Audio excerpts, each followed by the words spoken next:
Hello everyone. In this video we will look into new online asset libraries that have been added in Blender 5.2, which includes brushes, materials and different types of node setups to use. If you are using Blender 5.2 for the first time, go to Preferences and click Allow online access to download the libraries. Let's see how we can use them. I'm going to split the viewport from the bottom side, and in the lower section I will set it to Asset Browser.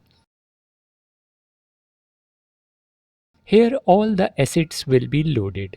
There are some assets which are from the previous versions of Blender as well. On the left side menu you have different categories. Let's see what they are. Many new painting brushes have been added.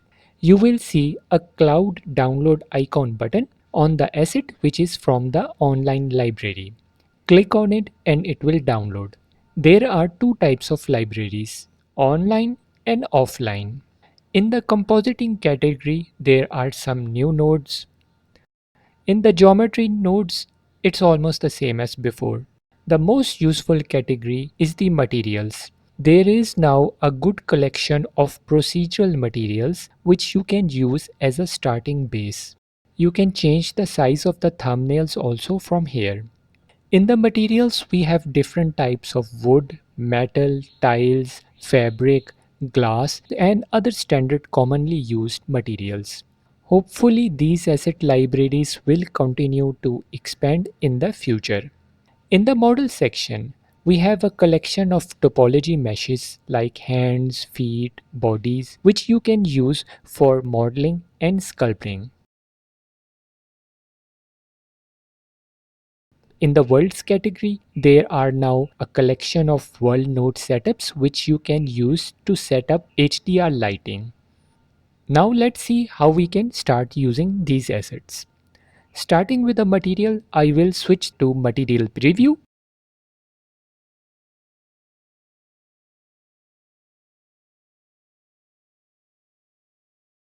To use any material, simply click and drag it on your model. Since this is a procedural material, it will wrap around seamlessly. If we zoom into the model, you can see how this material looks like. In the side panel for the material properties, by default all properties will be locked. In order to make changes, click this button to make the material local type. This material is now independent and you can make any type of changes to it. The original material will not be affected in the library. We can change the detail level, bump, scale and adjust the other parameters.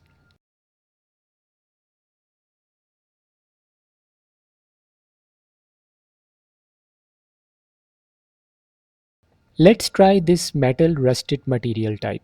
You can see how it looks. There is a gold material as well, and the rest of the materials you can easily test yourself. I think they are very useful when you need to quickly assign pre-made materials. A small globe icon will be visible on the corner of any asset that can be downloaded. You only have to download it once. Now coming to the world node setups. Click to download any node setup. Switch to rendered viewport. Currently there is no lighting. We will drag this node into the viewport and the lighting is set up from the HDR.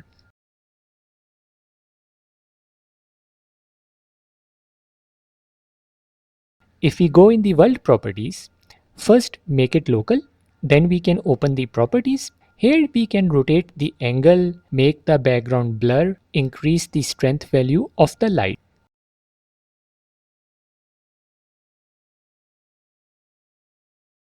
If the background is distracting you, you can go in the film setting and click here to make the background completely transparent, or you can add a solid color background plane as well. Now let's try some of the new brushes that have been added. These brushes are designed to be used with grease pencil. Press Shift A, go to grease pencil and add a blank object. In the draw mode, all the brushes are available. I will start with this ink unruly brush. Make the brush size bigger and start painting. You can see the natural type of result it produces. You can change the color from here. Since these are grease pencil brushes, they exist in 3D space as well. If we rotate the viewport, you can see how they are going to look.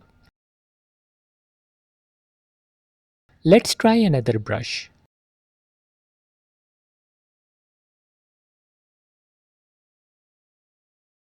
To paint on top of your model, you can change the origin type to surface and slightly increase the offset and start painting.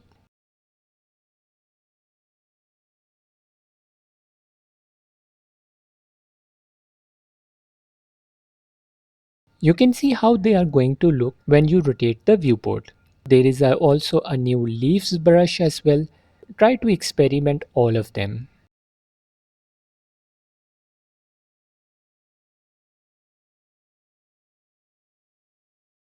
Moving on to the models category. Download any, simply drag and drop in the editor.